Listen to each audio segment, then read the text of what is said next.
Jammu bus ನಿಲ್ದಾಣದಲ್ಲಿ ಉಗ್ರರು ಇವತ್ತು ಅಟ್ಟಹಾಸ ಮೆರೆದಿದ್ದು ಬಸ್ನ ಅಡಿಗೆ ಗ್ರೆನೇಡ್ ಉರುಳಿಸಿ ದಾಳಿಯನ್ನು ನಡೆಸಲಾಗಿದ್ದು ಈ ದಾಳಿಯ ತೀವ್ರತೆಗೆ ಓರ್ವ ಬಲಿಯಾಗಿದ್ದಾರೆ ಎನ್ನುವಂತಹ ಮಾಹಿತಿ ಲಭ್ಯವಾಗಿದ್ದು 26 ಜನಕ್ಕೆ ಗಾಯವಾಗಿದೆ, 5ರ ಸ್ಥಿತಿ ಗಂಭೀರವಾಗಿದೆ ಅನ್ನುವಂತಹ ಮಾಹಿತಿ ಲಭ್ಯವಾಗಿದೆ. ನಾವೀಗ ನೋಡ್ತಾ ಇರುವಂತಹ ದೃಶ್ಯದಲ್ಲಿ ಅಂದ್ರೆ ಸಿಸಿಟಿವಿ ದೃಶ್ಯ ಒಂದು ಕಡೆಗೆ ದಾಳಿಯ ತೀವ್ರತೆ ಯಾವ ರೀತಿ ಇತ್ತು ಅನ್ನೋದನ್ನ ತೋರಿಸ್ತಾ ಇರುವಂತಹ ದೃಶ್ಯ ಅದು. ಇನ್ನೊಂದು ಕಡೆ ಗಾಯಾಳುಗಳು ಘಟನೆ ನಡೆದ ತಕ್ಷಣ ಯಾವ ರೀತಿಯ ಪರಿಸ್ಥಿತಿ ಇತ್ತು ಅನ್ನುವಂಥದ್ದನ್ನ ಗಮನಿಸಬೇಕಾದಂತಹ ವಿಚಾರ ಅದು. ಸಿಸಿಟಿವಿ ದೃಶ್ಯದಲ್ಲಿ ನಾವು ಗಮನಿಸಬಹುದು ಘಟನೆ ನಡೆದಂತಹ ಸಂದರ್ಭದಲ್ಲಿ ಯಾವ ರೀತಿಯ ಪರಿಸ್ಥಿತಿ ಆಯಿತು ಅನ್ನುವಂಥದ್ದು. ಘಟನೆ ಆಗೋಕ್ಕೂ ಮೊದಲು ಎಲ್ಲರೂ ಕೂಡ ಸಹಜವಾಗಿ ಓಡಾಡ್ತಾ ಇರ್ತಾರೆ, ಆದರೆ ಘಟನೆ ಆದಂತಹ ಸಂದರ್ಭದಲ್ಲಿ ಸಿಸಿಟಿವಿ ದೃಶ್ಯದಲ್ಲಿ ಎಲ್ಲರೂ ಕೂಡ ದಿಕ್ಕಾಪಾಲಾಗಿ 4 ದಿಕ್ಕುಗಳಿಗೂ ಹೆದರಿ ಓಡ್ಕೊಂಡು ಹೋಗ್ತಾರೆ. ಆದರೆ ಅಲ್ಲೇ ಇಬ್ರು ಮೊಬೈಲ್ ನೋಡ್ಕೊಂಡಿದ್ದಂತಹ ವ್ಯಕ್ತಿಗಳು ಏನಾಯ್ತು ಅಂತ ಗಮನಿಸೋದ್ರಲ್ಲೇ ನಿರತರಾಗಿರ್ತಾರೆ. ಹೀಗಾಗಿ ಈ ಸಿಸಿಟಿವಿ ದೃಶ್ಯ ಏನಾದರೂ ಸಾಕ್ಷ್ಯ ಕೊಡಬಹುದಾ ಈ ಘಟನೆಯ ಬಗ್ಗೆ ಅನ್ನೋದ್ರ ಬಗ್ಗೆ ಈಗ ತನಿಖೆ ನಡೀತಾ ಇದೆ. ಇನ್ನು ಘಟನೆ ನಡೆದಂತಹ ಸ್ಥಳವನ್ನ ಕೂಡ ನಾವೀಗ ನೋಡಬಹುದು. ಆ ಸಂದರ್ಭ ಬಸ್ನಲ್ಲಿದ್ದಂತಹ ಪ್ರಯಾಣಿಕರಿಗೆ ಗಂಭೀರ ಗಾಯವಾಗಿರುತ್ತೆ, 26 ಜನಕ್ಕೂ ಕೂಡ ಗಾಯವಾಗಿರುತ್ತೆ. ಒಂದು ಸಂಪೂರ್ಣವಾಗಿ ಒಂದು ಬಸ್ನಲ್ಲಿ ತುಂಬಾ ಜನ ಇದ್ರೆ ಹೇಗಿರುತ್ತೆ ಆ ರೀತಿಯ ಸ್ಥಿತಿ ಇತ್ತು. ಅಲ್ಲಿ ಬಸ್ನಲ್ಲಿ ದಾಳಿ ಆಗಬಹುದು, ಈ ರೀತಿ ಆಗಬಹುದು ಅನ್ನೋ ಯಾವುದೇ ಕಲ್ಪನೆ ಕೂಡ ಅಲ್ಲಿನ ಜನರಲ್ಲಿ ಇರಲಿಲ್ಲ. ಎಲ್ಲರೂ ಕೂಡ ತಮಗೆ ಬೇಕಾದ ಸ್ಥಳಗಳಿಗೆ ತೆರಳೋದಕ್ಕೆ ಅಂತ ಆ ಬಸ್ನಲ್ಲಿ ಹತ್ತಿಕೊಳ್ತಿದ್ರು. ಆ ಸಂದರ್ಭ ಬಸ್ನ ಕೆಳಗಡೆ ಗ್ರೆನೇಡ್ ಅನ್ನ ಉರುಳಿಸಿ ದುಷ್ಕೃತ್ಯವನ್ನ ಎಸಗಲಾಗುತ್ತೆ. ಈ ಸಂದರ್ಭ ಏನು ದಾಳಿ ಆಯಿತು, ದಾಳಿಯ ಸಂದರ್ಭದಲ್ಲಿ ಜನರು ಕೂಡ ಚದುರಿಯಲ್ಲಿ ಬೀಳ್ತಾರೆ. ಇನ್ನು ಜಮ್ಮು ಗ್ರೆನೇಡ್ ದಾಳಿಗೆ ಸಂಬಂಧಪಟ್ಟಂತೆ ಈಗ 10 ಜನ ಶಂಕಿತರನ್ನ ಪೊಲೀಸರು ವಿಚಾರಣೆಗೆ ಒಳಪಡಿಸಿದ್ದಾರೆ. 10 ಜನ ಶಂಕಿತರನ್ನ ವಶಕ್ಕೆ ಪಡೆಯಲಾಗಿದೆ. 10 ಜನ ಶಂಕಿತರನ್ನ ಈಗ ಪೊಲೀಸರು ತೀವ್ರ ವಿಚಾರಣೆಗೆ ಒಳಪಡಿಸಿದ್ದು ಜಮ್ಮು ಗ್ರೆನೇಡ್ ದಾಳಿ ಸಂಬಂಧಪಟ್ಟಂತೆ ಯಾರು ಈ ಕೃತ್ಯವೆಸಗಿದ್ದಾರೆ ಅನ್ನೋದನ್ನ ಪತ್ತೆ ಹಚ್ಚೋದಿಕ್ಕೆ ಈಗ ಅನುಮಾನಾಸ್ಪದವಾಗಿ ಕಂಡು ಬಂದಂತಹ 10 ಜನರನ್ನ ಈಗ ಪೊಲೀಸರು ವಶಕ್ಕೆ ಪಡೆದು ವಿಚಾರಣೆ ಕೈಗೊಂಡಿದ್ದಾರೆ. ಇನ್ನು 10 ಜನ ಶಂಕಿತರು ಈಗ ಜಮ್ಮು ಗ್ರೆನೇಡ್ ದಾಳಿಗೆ ಸಂಬಂಧಪಟ್ಟಂತೆ ಪೊಲೀಸರ ವಶದಲ್ಲಿದ್ದಾರೆ. ನಾವೀಗ ಸಿಸಿಟಿವಿ ದೃಶ್ಯಾವಳಿಯಲ್ಲಿ ಕೂಡ ನೋಡ್ತಾ ಇದ್ವಿ, ಅಂದ್ರೆ ಯಾವ ರೀತಿ ದಾಳಿ ನಡೆದ ಸಂದರ್ಭದಲ್ಲಿ ಜನ ಯಾವ ರೀತಿ ರಿಯಾಕ್ಟ್ ಮಾಡ್ತಾ ಇದ್ರು ಅಂತ. ಬಹುಶಃ ಈ ಅಂಶಗಳು ಕೂಡ ಮುಖ್ಯ ಆಗಬಹುದು ಅನ್ಸುತ್ತೆ ಪೊಲೀಸರ ತನಿಖೆಗೆ. ಜಮ್ಮು ಗ್ರೆನೇಡ್ ದಾಳಿಗೆ ಸಂಬಂಧಪಟ್ಟಂತೆ 10 ಜನರನ್ನ ವಶಕ್ಕೆ ಪಡೆಯಲಾಗಿದ್ದು ಈಗ ಪೊಲೀಸರು ವಿಚಾರಣೆಯನ್ನ ಕೈಗೊಂಡಿದ್ದಾರೆ. ಈಗಾಗಲೇ 2 ಶಂಕಿತರು ಅಂತ ಹೇಳಲಾಗ್ತಾ ಇತ್ತು. ಒಬ್ಬ ಗ್ರೆನೇಡ್ ಎಸೆದು ಅಲ್ಲಿಂದ ಪರಾರಿಯಾಗಿದ್ದಾನೆ, ಮತ್ತೋರ್ವ ಪೊಲೀಸರ ಕೈಗೆ ಸಿಕ್ಕಿ ಬಿದ್ದಿದ್ದಾನೆ ಅಂತ. ಈಗ 10 ಜನ ಶಂಕಿತರು ಪೊಲೀಸರ ಕೈಯಲ್ಲಿದ್ದಾರೆ ಅನ್ನುವಂತಹ ಮಾಹಿತಿ ಲಭ್ಯವಾಗಿದೆ. ಶಂಕಿತರು ಅಂತಂದ್ರೆ ಈ ಘಟನೆ ನಡೆದಂತಹ ಸಂದರ್ಭದಲ್ಲಿ ಯಾರ್ಯಾರು ಯಾವ್ಯಾವ ರೀತಿಯಲ್ಲಿ ವರ್ತನೆಯನ್ನ ತೋರಿದ್ರು, ಅದರ ಜೊತೆಗೆ ಅದಕ್ಕೂ ಮುಂಚೆ ಅವರ ಆಕ್ಟಿವಿಟೀಸ್ ಅನ್ನ ಯಾರಾದ್ರೂ ಗಮನಿಸಿದ್ರ, ಅದಾದ್ಮೇಲೆ ಅವರ ರಿಯಾಕ್ಷನ್ ಏನಿತ್ತು, ಇದೆಲ್ಲವೂ ಕೂಡ ಸಾಕಷ್ಟು ಅನುಮಾನಕ್ಕೆ ಕಾರಣವಾಗುವಂತಹ ವಿಚಾರಗಳು. ಈ ಬಗ್ಗೆ ಹೆಚ್ಚಿನ ಮಾಹಿತಿ ನೀಡ್ತಾರೆ ನಮ್ಮ ಪ್ರತಿನಿಧಿ ಹರೀಶ್. ಈಗ ಜಮ್ಮು ದಾಳಿಗೆ ಸಂಬಂಧಪಟ್ಟಂತೆ 10 ಜನ ಶಂಕಿತರನ್ನ ವಶಕ್ಕೆ ಪಡೆಯಲಾಗಿದೆ ಅನ್ನುವಂತಹ ಮಾಹಿತಿ. ಇವರು ಸ್ಥಳೀಯರೇನ ಅಥವಾ ಹೊರಗಡೆಯಿಂದ ಬಂದಿರೋರ? ಇನ್ನು ಸಿಸಿಟಿವಿ ದೃಶ್ಯಾವಳಿಯಲ್ಲಿ ನೋಡ್ತಾ ಇದ್ವಿ, ಎಲ್ಲರೂ ಕೂಡ ದಿಕ್ಕಾಪಾಲಾಗಿ ಓಡ್ತಾ ಇದ್ರೆ ಅಲ್ಲೇ ಕೂತಿದ್ದಂತಹ 2 ಮಾತ್ರ ಏನು ಆಗೇ ಇಲ್ವೇ ಅನ್ನೋ ರೀತಿಯಲ್ಲಿ ನಿಧಾನಕ್ಕೆ ಅಲ್ಲಿಂದ ತೆರಳ್ತಾರೆ. ಇದು ಏನಾದ್ರೂ ಅನುಮಾನಕ್ಕೆ ಕಾರಣ ಆಗಿದೆಯಾ? ಹೌದು ಸುಕನ್ಯಾ, ಇವತ್ತಿನ ಘಟನೆಗೆ ಬಗ್ಗೆ 10 ಮಂದಿಯನ್ನ ಈಗಾಗಲೇ ಶಂಕಿತರನ್ನ ಈಗ ವಿಚಾರಣೆಯನ್ನ ಜಮ್ಮು ಕಾಶ್ಮೀರ ಪೊಲೀಸರು ನಡೆಸಿರ್ತಕ್ಕಂಥದ್ದು. ಮುಖ್ಯವಾಗಿ ಆ ಘಟನೆಯ ಆದಂತ ಸಂದರ್ಭದಲ್ಲಿ ಅಲ್ಲಿ ಸುತ್ತಮುತ್ತ ಬಸ್ ಸ್ಟ್ಯಾಂಡ್ ಸುತ್ತಮುತ್ತ ಅನುಮಾನಾಸ್ಪದವಾಗಿ ಓಡಾಡ್ತಿದ್ದಂತವ್ರನ್ನ ಈಗ ಹಿಡಿಯಲಾಗಿದೆ. ಮತ್ತೆ ಮುಖ್ಯವಾಗಿ ಜಮ್ಮು ಕಾಶ್ಮೀರದ ಸಂಪೂರ್ಣ ರಸ್ತೆಗಳನ್ನ ಬಂದ್ ಮಾಡಲಾಯಿತು, ಒಳಗೆ ಹಾಗೂ ಹೊರಗೆ ಬರುವಂತವ್ರನ್ನ ಚೆಕ್ ಮಾಡಿ ಬಿಡಲಾಯಿತು. ಅಂತ ಸಂದರ್ಭದಲ್ಲಿ ಶಂಕಿತರನ್ನ ಅನುಮಾನಾಸ್ಪದವಾಗಿ ಓಡಾಡ್ತಿದ್ದವ್ರಂತವ್ರನ್ನ ಕೂಡ ಬಂಧನವನ್ನ ಮಾಡಲಾಗಿದೆ. ಅವರಿಂದ ಹೆಚ್ಚಿನ ಮಾಹಿತಿಯನ್ನ ಕಲೆಕ್ಟ್ ಮಾಡುವಂತ ಪ್ರಯತ್ನದಲ್ಲಿ ಈಗ ಪೊಲೀಸರು ಇರ್ತಕ್ಕಂಥದ್ದು. ಮುಖ್ಯವಾಗಿ ಈ ಒಂದು ಘಟನೆ ಆದ ತಕ್ಷಣವೇ ಇಡೀ ಬಸ್ ಸ್ಟ್ಯಾಂಡ್ ಸುತ್ತಮುತ್ತ ಏನಿದೆ ಸಂಪೂರ್ಣವಾಗಿ ಬಂದ್ ಮಾಡಲಾಗುತ್ತೆ. ಅಲ್ಲಿನ ಮಳಿಗೆಗಳು ಏನಿದೆ, ಅಂಗಡಿ ಮುಂಗಟ್ಟುಗಳು, ಅವೆಲ್ಲವನ್ನ ಕೂಡ ಸದ್ಯಕ್ಕೆ ಬಂದ್ ಮಾಡಲಾಗುತ್ತೆ. ಮತ್ತೆ ಅವೆಲ್ಲ ತಪಾಸಣೆ ಆದ ನಂತರ ಅಲ್ಲಿದ್ದಂತವ್ರನ್ನ ಕೂಡ ಹೊರಗಡೆ ಕಳಿಸಲಾಗುತ್ತೆ. ಅಲ್ಲಿ ಸುತ್ತಮುತ್ತ ಓಡಾಡ್ತಿದ್ದಂತವ್ರನ್ನ ತಕ್ಷಣ ಅಲ್ಲಿ ಇಬ್ಬರು ಶಂಕಿತರನ್ನ ವಶಕ್ಕೆ ತೆಗೆದುಕೊಳ್ತಾರೆ, ಅವರನ್ನ ವಿಚಾರಣೆಗೆ ಒಳಪಡಿಸ್ತಾರೆ. ಮತ್ತೆ ಬೇರೆ ಬೇರೆ ಜಮ್ಮು ನಗರದ ಬೇರೆ ಬೇರೆ ರಸ್ತೆಗಳಿಗೆ ಕನೆಕ್ಟ್ ಆಗುವಂತಹ ಬಸ್ ಸ್ಟ್ಯಾಂಡ್ಗೆ ಕನೆಕ್ಟ್ ಆಗುವಂತ ರಸ್ತೆಗಳೇನಿದೆ ತಕ್ಷಣವೇ ಅಲ್ಲಿ ತಪಾಸಣೆಯನ್ನ ಮಾಡ್ಲಿಕ್ಕೆ ಶುರು ಮಾಡ್ತಾರೆ. ಅಂದ್ರೆ 2-3 ರಸ್ತೆಗಳು ಆ ಬಸ್ ಸ್ಟ್ಯಾಂಡ್ಗೆ ಕನೆಕ್ಟ್ ಆಗುವಂತಹದನ್ನ ನಾವು ಗಮನಿಸಬಹುದು. ಒಂದು ಪ್ರಮುಖ ರಸ್ತೆ ಆದ್ರೆ 2 ಗಲ್ಲಿಗಳ ಮೂಲಕ ಆ ಜಮ್ಮು ಬಸ್ ಸ್ಟ್ಯಾಂಡ್ಗೆ ಕನೆಕ್ಟ್ ಆಗುತ್ತೆ. ಆ ಎಲ್ಲಾ ರಸ್ತೆಗಳಲ್ಲೂ ಕೂಡ ಸಂಪೂರ್ಣ ತಪಾಸಣೆಯನ್ನ ಪೊಲೀಸರು ಮಾಡಿದ್ದಾರೆ.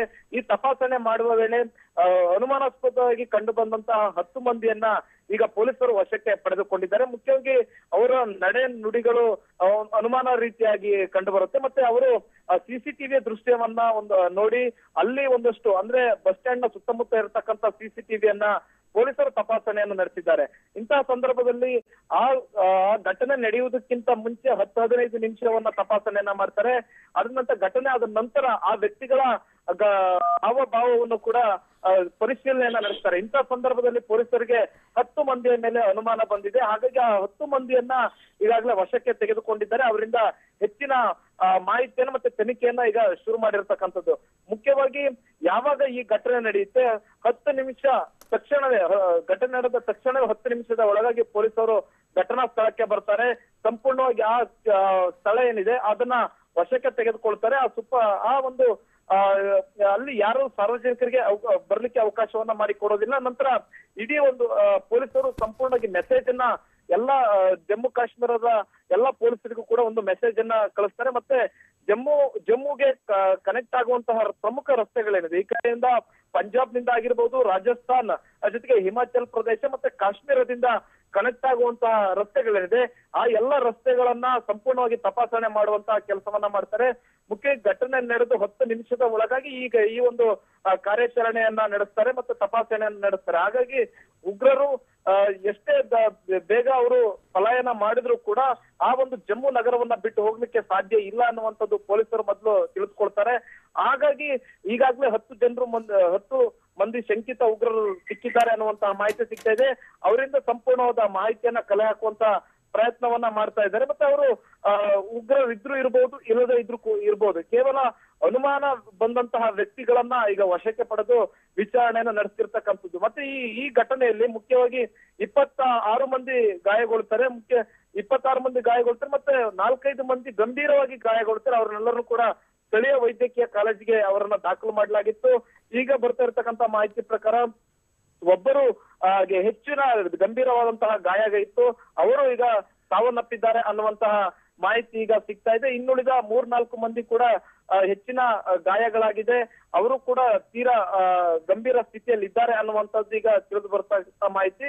ಮತ್ತೆ ಒಂದ್ ಕಡೆ ಅವರನ್ನ ಹೆಚ್ಚಿನ ಚಿಕಿತ್ಸೆಯನ್ನ ಕೊಡುವಂತ ಕೆಲಸವನ್ನ ಮಾಡ್ತಿದ್ದ ಗಾಯಾಳುಗಳಿಗೆ, ಇನ್ನೊಂದ್ ಕಡೆ ಯಾರು ಇದರ ಹಿಂದೆ ಇರ್ತಕ್ಕಂಥವ್ರು, ಗ್ರೆನೇಡ್ ದಾಳಿಯ ಹಿಂದೆ ಇರ್ತಕ್ಕಂಥವ್ರು ಯಾರು, ಯಾವ ಸಂಘಟನೆ ಅಂತಕ್ಕಂಥದ್ರ ಬಗ್ಗೆ ತನಿಖೆಗೆ ಈಗಾಗಲೇ ಪೊಲೀಸರು ಶುರು ಮಾಡಿರ್ತಕ್ಕಂಥದ್ದು. ಮುಖ್ಯವಾಗಿ ಗ್ರೆನೇಡ್ ಈಗ ಸಿಕ್ಕಿರ್ತಕ್ಕಂಥದ್ದು ಅದು ಮೇಡ್ ಇನ್ ಚೈನಾ ಅನ್ನುವಂಥದ್ದು, ಅದು ಚೀನಾ ಉತ್ಪನ್ನ ಆಗಿದೆ. ಹಾಗಾಗಿ ಇದರ ಹಿಂದೆ ಚೀನಾ ಹಾಗೂ ಪಾಕಿಸ್ತಾನದ ನಡುವೆ ಶಸ್ತ್ರಾಸ್ತ್ರಗಳನ್ನ ಕೊಂಡುಕೊಳ್ಳುವಿಕೆಯ ಬಗ್ಗೆ ನೇರವಾದ ಒಪ್ಪಂದ ಇದೆ. ಮತ್ತೆ ಪರೋಕ್ಷವಾಗಿ ಕೂಡ ಇಂತಹ ಉಗ್ರ ಸಂಘಟನೆಗಳಿಗೆ ಪಾಕಿಸ್ತಾನ ಸರ್ಕಾರ ಕೂಡ ಬೆಂಬಲವಾಗಿ ನಿಂತಿದೆ. ಮತ್ತೆ ಪಾಕಿಸ್ತಾನಕ್ಕೆ ಚೀನಾ ಕೂಡ ಶಸ್ತ್ರಾಸ್ತ್ರಗಳನ್ನ ಪೂರೈಕೆ ಮಾಡುತ್ತೆ. ಹಾಗಾಗಿ ಚೀನಾ ನಿರ್ಮಿತ ಗ್ರೆನೇಡ್ ಏನಿದೆ ಇದ್ರ ಬಗ್ಗೆ ತನಿಖೆಯನ್ನ ಈಗಾಗಲೇ ಪೊಲೀಸರು ಆರಂಭಿಸಿದ್ದಾರೆ.